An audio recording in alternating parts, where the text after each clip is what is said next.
দর্শক, আজকে একটা ভিডিও দেখে সকালবেলায় মন খারাপ হয়েছিল, কিন্তু তার পরপরই এইটার ব্যাপারে তাৎক্ষণিক একটা অ্যাকশন নেওয়াতে মনটা ভালো হয়ে গেছে।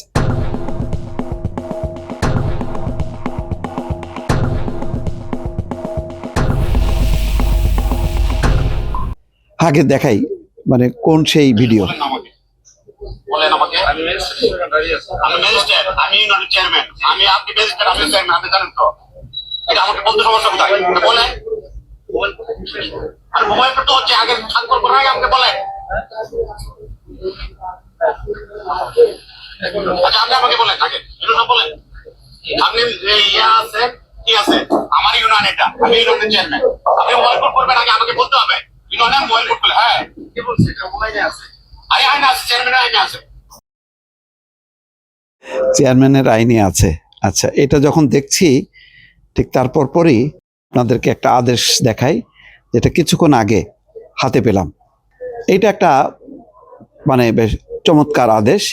সেটা হলো সেই নেত্রকোনা জেলার কলমাকান্দা উপজেলার লেঙ্গুড়া ইউনিয়ন পরিষদের চেয়ারম্যান মোহাম্মদ সাইদুর রহমান ভূঁইয়ার জনপ্রতিনিধি হিসেবে সহযোগিতা করার পরিবর্তে ম্যাজিস্ট্রেটের কার্যক্রমে বাধা, আদালত চলাকালীন আদালতের প্রতি বিরূপ মন্তব্য এবং আদালত অবমাননা করেছেন। এছাড়াও ইউনিয়ন পরিষদের চেয়ারম্যান হিসেবে উপজেলার নির্বাহী অফিসার এবং সহকারী কমিশনারের উপস্থিতিতে চলমান মোবাইল কোর্টে বাধা প্রদান এবং অসম্মান করে তিনি ক্ষমতার অপব্যবহার এবং অসদাচরণ করছে। এই কারণে তাকে বরখাস্ত করেছে। একদম উপযুক্ত কার্যক্রম, কারণ এখন থেকে যদি এই কার্যক্রমগুলি চালু না থাকে, রাজনৈতিক সরকার আসলে সব ভেস্তে যাবে এবং এই দৃষ্টান্ত অনুসরণ করা উচিত। মানুষ দেখবে যে এখন অন্তর্বর্তী সরকারের সময় এরকম একটা ব্যবস্থা তারা নিত। যদি বিএনপি ক্ষমতা আসে বা জামাত ক্ষমতা আসে, তখন যদি এই ধরনের অধ্যত্ব, এই ধরনের আচরণগুলোকে যদি তারা কোনো শাস্তিমূলক ব্যবস্থা না নেয়, তাহলে মানুষ কিন্তু কম্পেয়ার করবে। বরং এই উদাহরণগুলি ভালো হলেও পরবর্তী নির্বাচিত সরকারের জন্য একটা চাপ তৈরি করবে। এই কারণে আমি মনে করি যে এটা খুবই ভালো একটা কাজ। এবং একই সঙ্গে আরও কয়েকটা ঘটনা, যেগুলি এটা আমরা একটা ছোটোখাটো ঘটনা দেখলাম, যেখানে মানুষের জীবনহানি বা সম্পদহানি হলো না।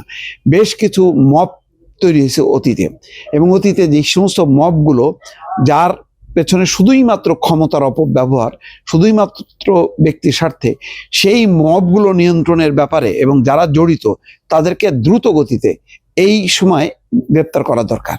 তা নাহলে এই মব সৃষ্টিকারীরা কিন্তু কোনো না কোনো রাজনৈতিক দলের মানে ছত্র ছায় আছে। যখনই কোনো নির্বাচনের পর বা এখনো যেহেতু নির্বাচনে 25-26 দিন বাকি আছে, এই মবগুলো কিন্তু কাল হয়ে দাঁড়াবে। সুতরাং একটা ভালো দৃষ্টান্ত দেখলাম, এটাকে যেমন সাধুবাদ জানাই, তেমন আরও নানা রকম দৃষ্টান্ত স্থাপন করা দরকার এবং এখনই এটার সময়। তা নাহলে কিন্তু আমাদের মতন সাধারণ মানুষ আমরা স্বস্তি পাবো না। এইটুকুই হচ্ছে প্রশাসন, সরকার এবং রাজনৈতিক দল সবার কাছে নিবেদন। দর্শক।